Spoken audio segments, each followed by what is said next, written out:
Всем здрасте, у микрофона Дестер, и в этом видео я хочу поговорить про новую часть франшизы «Мир юрского периода. Возрождение». Приятного просмотра.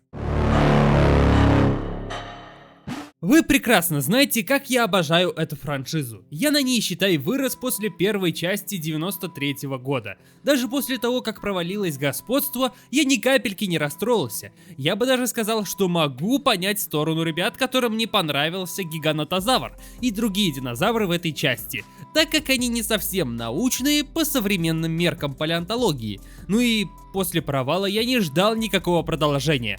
Но внезапно Universal анонсировал новую часть «Мира юрского периода», где новые роли сыграют Скарлетт Йоханссон и Джонатан Бейли.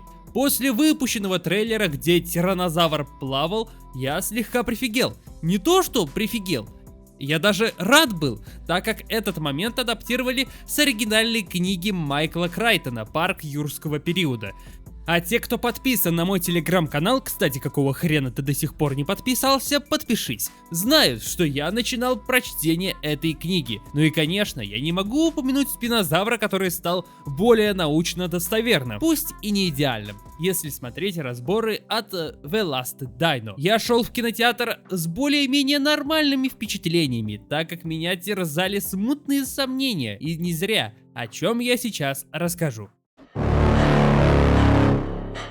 Сюжет, можно сказать, начинается банально, но по крайней мере понятно, что к чему. Спустя 5 лет после событий, произошедших в фильме «Мир юрского периода. Господство», окружающая среда планеты оказалась непригодной для множества динозавров и других воссозданных доисторических животных. Выжившие создания в настоящее время живут в отдаленных тропических регионах с условиями, похожими на те, в которых они процветали. Эксперт по операциям под прикрытием Зора Беннет, нанятая для работы с палеонтологом доктором Генри Лумисом и руководителем группы Дунканом Кинкейдом, выполняют сверхсекретную миссию. Их цель состоит в том, чтобы найти 3 крупнейших из оставшихся животных на острове Сен-Юбер в Атлантическом океане, где находился исследовательский центр старого парка, и получить их биоматериалы, которые содержат ключ к лекарству, которое чудесным образом может спасти человеческие жизни.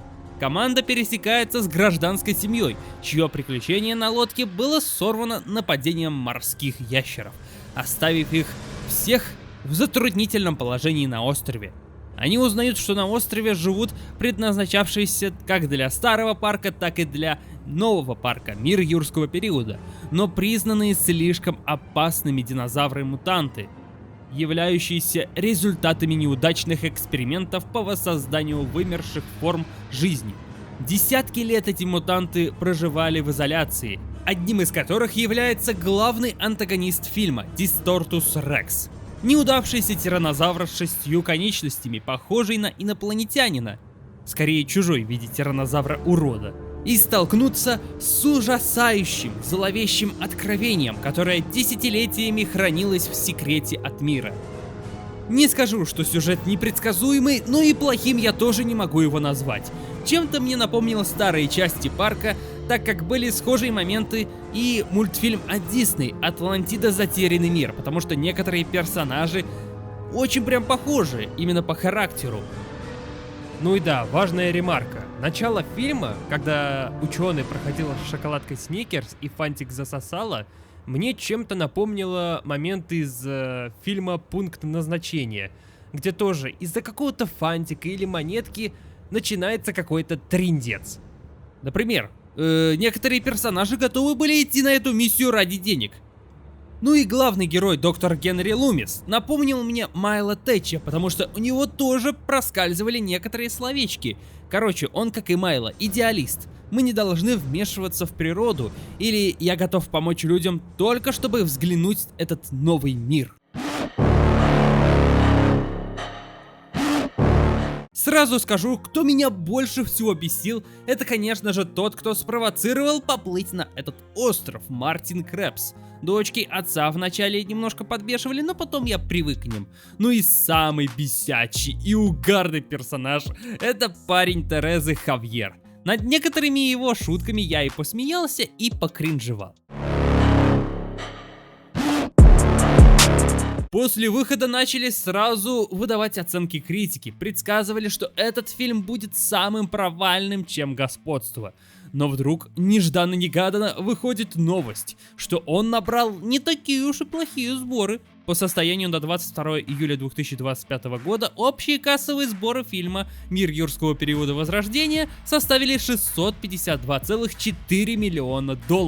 Из них это в США 279,3 миллиона долларов, а в остальном мире 373,1 миллиона долларов. А при бюджете картины в 180 миллионов долларов Возрождение уже начало приносить прибыль. Эксперты предполагают, что по итогу проката сборы фильма могут превысить 1 миллиард долларов.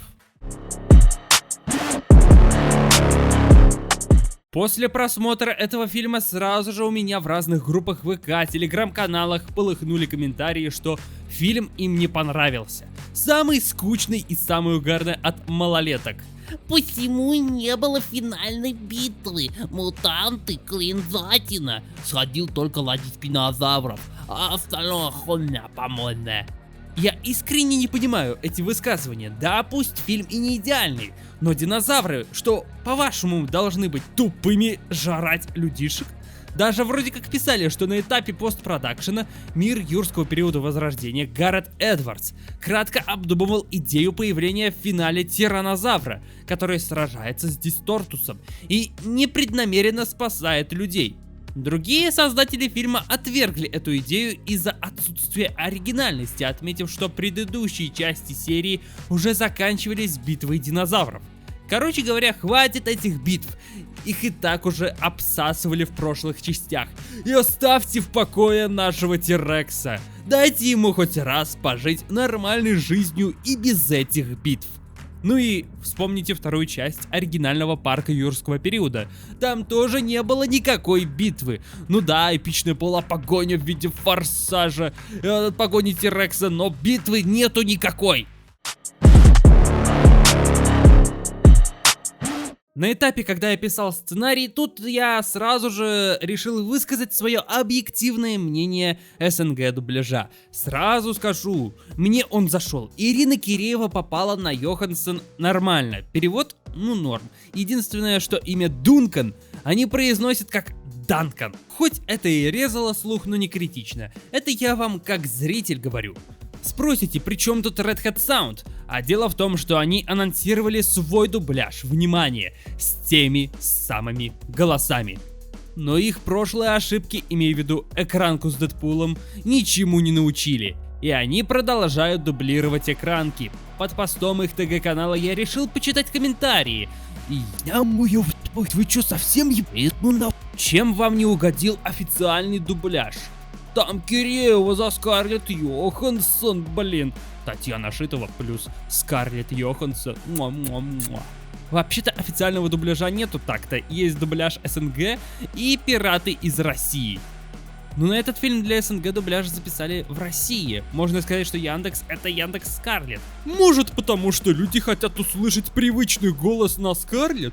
При всем уважении к Киреевой, но ее голос не клеится к Йоханссон. И вообще, какая разница? Альтернатива всегда круче. Каждый посмотрит с тем, кем хочется. Не понимал никогда, когда к любой студии приходят и говорят: а зачем? А нам СНГ, когда есть ребята с теми самыми голосами.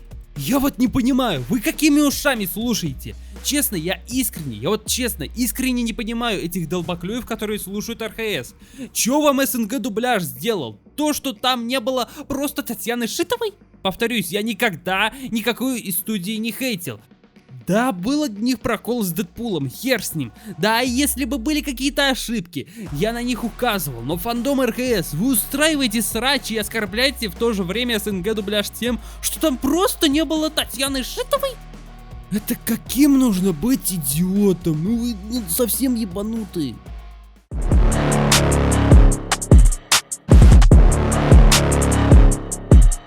Ну и что я могу сказать по итогу? Фильм не самый лучший, но и не самый плохой, если учитывать, что там добавили отсылку к прошлым фильмам франшизы и в других фильмах от разных авторов. По поводу РХС уже высказался, а про динозавров лучше смотрите от The Last Dino. Он в какой-то степени более разборчив к этому.